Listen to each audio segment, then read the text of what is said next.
வணக்கம். All in one zone devotion சேனலுக்கு உங்களை அன்புடன் வரவேற்கிறேன். இன்னைக்கு நம்மளுடைய சேனலில் இன்னைக்கு சனி மகா பிரதோஷம் இல்லையா, எத்திசைக்கும் நமச்சிவாய மந்திரம் மற்றும் எத்திசைக்கும் சிவபுராணம் ஒலிக்கும் மகா திருநாளான இன்னைக்கு சனி மகா பிரதோஷம் ஏன் உருவானது, எப்படி உருவானது, அதனுடைய வரலாறு என்ன அப்படின்னு நம்ம பார்க்கலாங்க. ஏற்கனவே நிறைய வீடியோஸ் இன்றைக்கி சனி மகா பிரதோஷத்தை பற்றி அப்லோடு பண்ணியிருக்கோம். இது எத்திசைக்கும் நமச்சிவாய மந்திரம், அதை பற்றி நம்ம இன்றைக்கி பார்க்கலாங்க. அதற்கு முன்னால் நம்முடைய சேனலை தான் ஃபர்ஸ்ட் டைம் பார்க்குறவங்களா இருந்தாலும் சரி, சப்ஸ்கிரைப் பண்ணாமல் பார்க்குறவங்களா இருந்தாலும் சரி, நம்ம சேனலை சப்ஸ்கிரைப் பண்ணிக்கோங்க. கூடவே அந்த பெல் பட்டனை ப்ரெஸ் பண்ணிக்கோங்க. ஆல் என்கின்ற ஆப்ஷனையும் ப்ரெஸ் பண்ணிக்கோங்க. அப்போ தான் நான் போடுற வீடியோஸ் எல்லாம் உங்களுக்கு உடனுக்குடன் நோட்டிஃபிகேஷனில் மிஸ் பண்ணாமல் தெரிய வரும். சரி வாங்க, இப்போ நம்ம வீடியோக்குள்ளே போகலாம். வீடியோவை ஸ்கிப் பண்ணாமல் முழுமையாக பாருங்கள். அப்போ தான் டவுட்ஸ் இல்லாமல் உங்களுக்கு புரிய வரும். அதாவது பிரதோஷ காலம் அப்படின்னா மாலை பொழுதில் 4:30 மணிலேருந்து 6 மணிக்குள்ளே அப்படின்னு எல்லாருக்குமே தெரியும் இல்லையா. அந்த காலத்தில் அந்த நேரத்தில் ஆதி கைலாய மூர்த்தியாக விளங்குகின்ற சிவபெருமான் ஆழகால விஷத்தை உண்ட நேரம், உண்ட காலம். நந்தி பகவானுக்கும் சிவபெருமானுக்கும் ஏற்ற உரிய நேரம்தான் இந்த பிரதோஷ காலம். அதுவும் சனி பிரதோஷம்னா நம்ம கேட்கவா வேண்டும். இன்னைக்கு சனிக்கிழமையில வந்திருக்கிறது சனி மகா பிரதோஷம். சிவபெருமானையும் நந்தி தேவரையும் நம்ம தரிசனம் செய்தால் சனி தோஷங்களே நீங்கும் என்பது ஐதீகம். நமக்கு இருக்கின்ற கிரக தோஷங்கள் அனைத்தும் நீங்கும் என்று நம்பப்படுகிறது. இன்னும் சொல்ல போனால் சனி மகா பிரதோஷம் அன்னைக்கு நம்ம சிவபெருமானையும் நந்தி தேவரையும் தரிசனம் செய்தால் 1000 பிரதோஷங்களுடைய பலன் நமக்கு சேரும். 1000 பிரதோஷங்கள். நீங்கள் கோவிலுக்கு போயிருப்பீங்க இல்லையா, சில பேர் கோவிலுக்கு போகாமையே இருப்பீங்க. பிரதோஷம் அன்னைக்கு, இன்றைக்கி சனிக்கிழமை அன்னைக்கு தான் கோவிலுக்கு போய் பகவானை தரிசனம் செய்வீங்க. ஆனால் இன்னைக்கு சனிக்கிழமை அன்னைக்கு வருகின்ற மகா சனி பிரதோஷமானது 1000 பிரதோஷங்களுக்கு நீங்கள் கோவிலுக்கு போய் சிவபெருமானை தரிசனம் செய்த பலன் நமக்கு இன்னைக்கு சேரும் என்பது ஐதீகம். அதாவது இதுக்கு ஏன் சனிக்கிழமை அன்னைக்கு அவ்வளவு சிறப்பு வாய்ந்தது, சனிக்கிழமையில் வருகின்ற பிரதோஷம் அப்படின்னாலே ஏன் அவ்வளவு சிறப்பு? சனி பிரதோஷம் சனி பிரதோஷம் அப்படின்னு நம்ம பக்தர்கள் அனைவரும் அவ்வளவு ஆர்வத்துடன் கோவிலுக்கு சென்று வழிபடுகிறார்கள். மற்றும் தன்னுடைய வேண்டுதல்கள் அனைத்தும் இன்னைக்கு பிரார்த்தனைகளை வைக்கிறார்கள். சனி மகா பிரதோஷம்னா அவ்வளவு உற்சாகமும் வழிபாடும் பூஜையும் நடக்கிறது.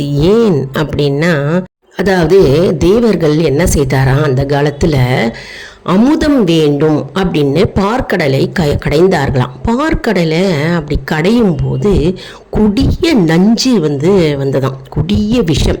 அந்த விஷத்தை என்ன செய்தாராம் சிவபெருமான் சனிக்கிழமையில தான் உண்டாராம். விஷத்தை எல்லாம் தான் உண்டு உலக மக்களை காத்தருளாராம்.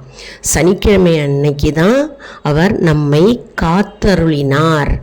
அது மட்டும் இல்லை, அன்றைய பொழுது சனிக்கிழமை சனி பிரதோஷம் அன்று நம்ம சிவபெருமானை தரிசனம் செய்தால் நமக்கு இருக்கின்ற கொடிய விஷமாகிய பிரச்சனைகள், துன்பங்கள் எல்லாம் நீங்கிவிடும் என்பது ஐதீகம். நமக்கு இருக்கின்ற தீராத வினையும் தீர்ந்துவிடும் என்பது நம்பிக்கை இருக்கிறது. அதனால் சனிக்கிழமை அன்று ரொம்பவே விசேஷமான நாள். மேலும் நவகிரகங்களால் ஏற்படுகின்ற இன்னல்கள் எல்லாமே நீங்கும் என்பது ஐதீகம். சரி வாங்க, இப்போ சிவநாமத்தை பற்றி நம்ம பார்க்கலாம். அதாவது இன்னைக்கு பிரதோஷ காலத்தில் மாலை நேரத்தில் 4:30 மணிலேருந்து 6 மணிக்குள்ளே நீங்கள் அலுவலகத்தில் இருந்தாலும் சரி, ஆஃபீஸில் வேலை பார்த்து கொண்டு இருந்தாலும் சரி, அப்படி இல்லைன்னா வீட்டில் இருந்தாலும் சரி, அப்படி இல்லைனா நீங்கள் எந்த வேலையில் ஈடுபட்டு இருந்தாலும் சரி, நீங்கள் ஓம் நமச்சிவாய அப்படின்ற சிவபெருமானுடைய திருநாமத்தை தொடர்ந்து உச்சரித்து கொண்டே இருங்கள். நீங்கள் அப்படியே கண்டினியூஸாக உச்சரித்து கொண்டே இருங்கள். அப்போது உங்களுடைய மனபாரம் நீங்கும் மற்றும் உங்களுக்கு ஒரு தனி நம்பிக்கை பிறக்கும். மனதில் இருக்கும் மனக்குழப்பங்கள் நீங்கும் மற்றும் பிரச்சனைகள் தானாகவே விலகி போக ஆரம்பிக்கும். அதனால் இந்த நேரத்தை நம்ம தவற விடக்கூடாது. நீங்கள் ஆஃபீஸில் இருந்தாலும் சரி, எந்த இடத்துல இருந்தாலும் சரி, சிவபெருமானை நினைத்து ஓம் நமச்சிவாய அப்படின்ற அவருடைய நாமத்தை இடைவிடாது உச்சரியுங்கள்.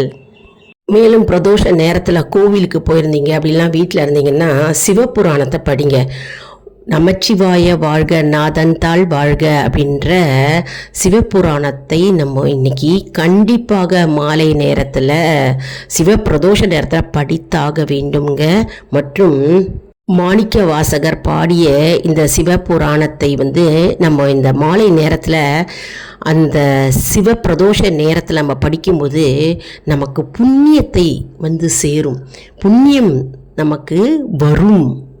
பொல்லா வினையேன் புகழ் மாறு ஒன்று அறியேன் என்று நம்ம மனம் உருகி நம்ம பாடும்போது அந்த பகவானுடைய திருவருளால் நம்முடைய கர்ம வினைகள் அப்படியே எரிந்து சாம்பலாகிவிடும். அவ்வளவு சக்தி வாய்ந்தது இந்த சிவபுராணம்ங்க. நம்ம யாருமே மிஸ் பண்ணக்கூடாது. சிவபுராணம் புக்கு இல்லை அப்படின்றவங்க புக்கு வாங்கி வச்சுக்கோங்க. அப்படி இல்லைனா ஒரு நோட் புக்கில் எழுதி வச்சுக்கோங்க. நான் எல்லா வீடியோலையும் அதான் சொல்லுவேன்.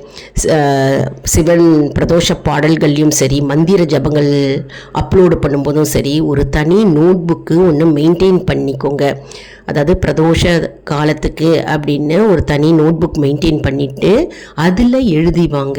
அப்படி இல்லைனா புக்கு வாங்கணும் அப்படின்னு விருப்பப்படுறவங்க எல்லா கோவில் கடையிலையும் கிடைக்கிறதுங்க. எவ்வளவு சக்தி வாய்ந்த மருந்து இந்த ஓம் நமச்சிவாய நம்ம அந்த மந்திரத்தை நம்ம சொல்ல சொல்ல சொல்ல நமக்கு புண்ணியம் கிடைக்கும். மற்றும் சிவபுராணத்தை சொல்லும்போது அந்த வரிகள்லேயே இருக்கு பாருங்க. நம்முடைய கர்ம வினைகள் எரிந்து சாம்பலாகிவிடும். அந்த சிவபுராணத்தை நம்ம படிக்கும்போது பக்தி சிரத்தையோடு படிக்கணுங்க. அப்போது நமக்கு கண்டிப்பாக அதற்கு பலன் ஏராளமாக நமக்கு கிடைக்கும். அந்த பிரதோஷ காலத்தில் 4:30 மணிலேருந்து 6 மணிக்குள்ளே நம்ம கண்டிப்பாக சிவபுராணம் படிக்க வேண்டும். பகவானுக்கு அபிஷேகம் நடக்கும்போது நம்ம படிக்கலாம். மேலும் உங்கள் வீட்டு பக்கத்தில் இருக்கிற சிவாலயத்துக்கு செல்லுங்கள். அங்கே சிவபெருமானையும் அம்பாளையும் சேர்ந்து தரிசனம் செய்யுங்கள். மற்றும் நம்ம அபிஷேகத்துக்கு பொருட்கள் வாங்கிட்டு போகலாங்க. பன்னீர், விபூதி, சந்தனம், இளநீர் மற்றும் பால், தயிர், இதெல்லாம் நம்ம அபிஷேகத்துக்கு பொருட்கள் வாங்கிட்டு எடுத்துகிட்டு போகலாம். மற்றும் வில்வ இலைகள் கண்டிப்பாக வாங்கின்னு போங்க. வில்வ இலைகள் நிறைய இடத்துல கிடைக்கும். மற்றும் நந்தி தேவருக்கு அருகம்புல் மாலை வாங்கிட்டு போகலாம். வில்வ இலையை தொடுத்து எடுத்துகிட்டு போங்க. மாலையாக கட்டி போட்டால் ரொம்ப விசேஷம் சிவபெருமானுக்கு. மற்றும் பிரசாதம் அப்படின்னு கூட நீங்கள் செய்யலாம். பிரசாதம் கோவிலில் நம்ம எடுத்துகிட்டு போய் நெய்வேத்தியமாக படைக்கலாம். மற்றும் நம்ம எல்லாருக்குமே விநியோகம் செய்யலாம். அற்புத நாள் இன்னைக்கு. சனி மகா பிரதோஷத்தை நம்ம யாரும் தவற விடக்கூடாது. நிறைய பூக்கள் வாங்க முடிந்தவர்கள் பூக்களை வாங்கி எடுத்துகிட்டு போகலாம். மற்றும் வில்வ இலை சிவபெருமானுக்கு ரொம்ப இஷ்டமான இலை. அதனால் வில்வ இலை நம்ம ஏற்கனவே பார்த்தா மாதிரி வில்வ இலையை தொடுத்து எடுத்துகிட்டு போகலாம். வீட்லேயும் இருக்கிற சிவபெருமான் படத்துக்கு நீங்கள் வில்வ இலையை மாலையாக கோத்து போடலாங்க. மற்றும் நமக்கு எவ்வளவோ கவலைகள், துன்பங்கள் இருக்கலாம். ஆனால் இந்த பிரதோஷ நேரத்தில் நம்ம சிவபெருமானை தரிசனம் செஞ்சு எல்லாம் சிவமயம், அவரே எல்லாத்தையும் பார்த்துப்பார் அப்படின்னு நம்ம மனதார அவரை நினைத்து தியானம் செய்து அவர்கிட்டயே நம்ம நம்ம விட்டுடணும். நம்மளுடைய கவலைகளையும் துன்பங்களையும் எல்லாத்தையுமே அவர்கிட்டயே விட்டுட்டா அவர் எல்லாத்தையும் பார்த்துப்பார். மற்றும் சிவபெருமானை நம்ம சரணடைந்து நம்ம அவருடைய திருநாமத்தை ஜபிக்க ஜபிக்க நமக்கு அதாவது துன்பம் இருக்கும் இடம் இல்லாமல் தேய்ந்து கரைந்து ஓடி போகும். மேலும் எத்தகைய துன்பமாக இருந்தாலும் பனி போல அது நீங்கிவிடும். சிவபெருமானை அந்த சிவப்பிரதோஷ நேரத்தில் மாலை 4:30 6 மணிக்குள்ள நம்ம அவரை தியானித்து சிவபுராணம் படித்து மற்றும் அவருடைய திருநாமத்தை நம்ம உச்சரிப்பதால் நம்முடைய துன்பங்கள் விலகி போகும், நம்முடைய கர்ம வினைகள் நீங்கும் என்பது ஐதீகம். இன்று நமக்கு கிடைத்த ஒரு வரப்பிரசாதம் இல்லையா? இன்னைக்கு அற்புதமான நாள் நமக்கு தேடி இருக்கிறது. இன்னைக்கு சனி மகா பிரதோஷம். நாம் அனைவரும் சிவநாமத்தை கூறுவோம், சிவன் அருளை பெறுவோம் மற்றும் எல்லா நலன்களையும் வளங்களையும் நாம் இன்னைக்கு பெறுவோம். ஓம் நமச்சிவாய, ஓம் நமச்சிவாய, ஓம் நமச்சிவாய. திருச்சிற்றம்பலம், திருச்சிற்றம்பலம். தென்னாட்டவருடைய சிவனே போற்றி, எந்நாட்டவர்க்கும் இறைவா போற்றி போற்றி. தென்னாட்டுடைய சிவனே போற்றி, எந்நாட்டவர்க்கும் இறைவா போற்றி போற்றி. தென்னாட்டுடைய சிவனே போற்றி, எந்நாட்டவர்க்கும் இறைவா போற்றி போற்றி. திருச்சிற்றம்பலம். என்ன அன்பர்களே, இந்த வீடியோ உங்களுக்கு மிகவும் பயனுள்ளதாக இருக்கும் என்று நான் நம்புகிறேன். இந்த வீடியோவுக்கு ஒரு லைக் கொடுங்க, இதை மற்றவர்களுக்கும் ஷேர் செய்யுங்கள், அவர்களும் பலனடையட்டும். நிறைய பேருக்கு சனி பிரதோஷம் அப்படின்னா என்ன, அதை எப்படி நம்ம பூஜை செய்வது மற்றும் நம்ம என்ன ஸ்லோகம் படிக்கணும், நம்ம எப்படி அதை வழிபாடு செய்யணும் அப்படின்னு தெரியாமல் இருக்கலாம் இல்லையா நிறைய பேர். அவர்களுக்கு எல்லாருக்கும் ஷேர் பண்ணுங்க. நிறைய பேருக்கு ஷேர் பண்ணும்போது அவர்கள் பலனடையும் போது நமக்கு தானாகவே பலன் சேரும் இல்லையா? அதனால் எல்லாருக்கும் ஷேர் செய்யுங்கள். மற்றும் நம்முடைய ஆல் இன் ஒன் ஜோன் அன்பர்களுக்கு ஒரு அன்பான வேண்டுகோள். நம்முடைய கம்யூனிட்டி போஸ்ட்ல கேள்வி பதில் நேரம் வருங்க, அந்த கேள்விகளுக்கு பதில் தாங்க. இதன் மூலம் நம்முடைய ஆன்மீக பயணம் எப்படி இருக்கிறது என்பதை நாம் தெரிந்து கொள்ளலாம் இல்லையா? இது சப்ஸ்கிரைப் செய்தவர்களுக்கு மட்டுமே தெரிய வருங்க. அதனால நம்முடைய சேனலை மறக்காம சப்ஸ்கிரைப் செய்து கொள்ளுங்கள். அடுத்த வீடியோவில் வேறொரு தலைப்புடன் உங்களை சந்திக்கிறேன். நன்றி, வணக்கம்.